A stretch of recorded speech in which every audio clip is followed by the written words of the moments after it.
എല്ലാവർക്കും നമസ്കാരം. Car info ചാനലിലെ മറ്റൊരു വീഡിയോയിലേക്ക് വീണ്ടും സ്വാഗതം. ഇന്ന് മോട്ടോർ വാഹന വകുപ്പ് ഫേസ്ബുക്ക് പോസ്റ്റിൽ ഒരു ട്രോൾ പങ്കുവച്ചിട്ടുണ്ട്. ചിലർക്കെങ്കിലും 0 രൂപയുടെ ചലാൻ ജനറേറ്റ് ആവുന്നുണ്ട്. ഇത് ഒരിക്കലും അവഗണിക്കരുത്. 0 രൂപ ആയിരിക്കില്ല, വലിയ എമൗണ്ട് ആയിരിക്കും. കോടതി നടപടി പൂർത്തിയാക്കിയിട്ടാണ് അറിയാൻ സാധിക്കുക എന്നുള്ള ഒരു പോസ്റ്റാണ്. നിങ്ങൾ കണ്ടിരിക്കാം.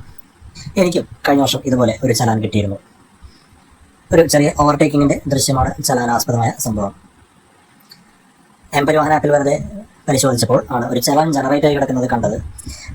തുറന്ന് പരിശോധിച്ചപ്പോൾ 0 രൂപ.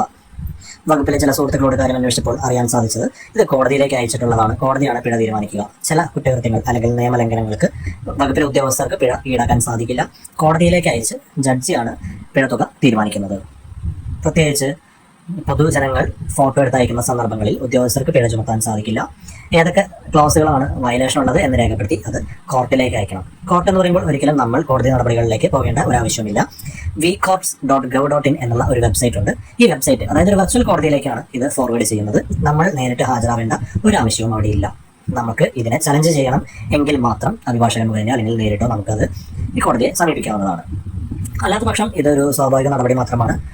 വെർച്വൽ കോർട്ടിലേക്ക് അയച്ചു കഴിഞ്ഞാൽ അവിടെ ഈ കേസ് ഏതെങ്കിലും ഒരു ദിവസം പോസ്റ്റ് ചെയ്ത് ഹിയറിംഗിന് വിളിക്കുകയും ജഡ്ജി ഈ വിഷ്വൽസ് എല്ലാം പരിശോധിച്ചതിന് ശേഷം വകുപ്പിലെ ഉദ്യോഗസ്ഥർ പറഞ്ഞിട്ടുള്ള ക്ലോസുകൾ ബാധകമാണെങ്കിൽ അതിനുള്ള പിഴത്തുക അവിടെ തീരുമാനിക്കുന്നതും അക്കാര്യം നമ്മുടെ രജിസ്റ്റേർഡ് മൊബൈൽ നമ്പറിലേക്ക് SMS ആയി വരുന്നതുമാണ്.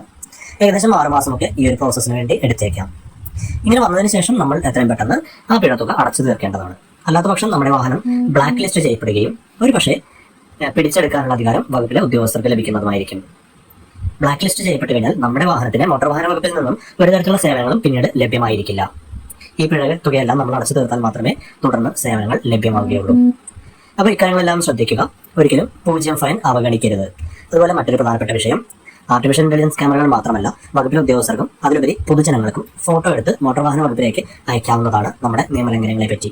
ആയതിനാൽ നമ്മുടെ നിരത്തുകളിൽ മികച്ചൊരു ഡ്രൈവിംഗ് സംസ്കാരം വളർത്തിയെടുക്കാൻ എല്ലാവരും ശ്രദ്ധിക്കുമല്ലോ.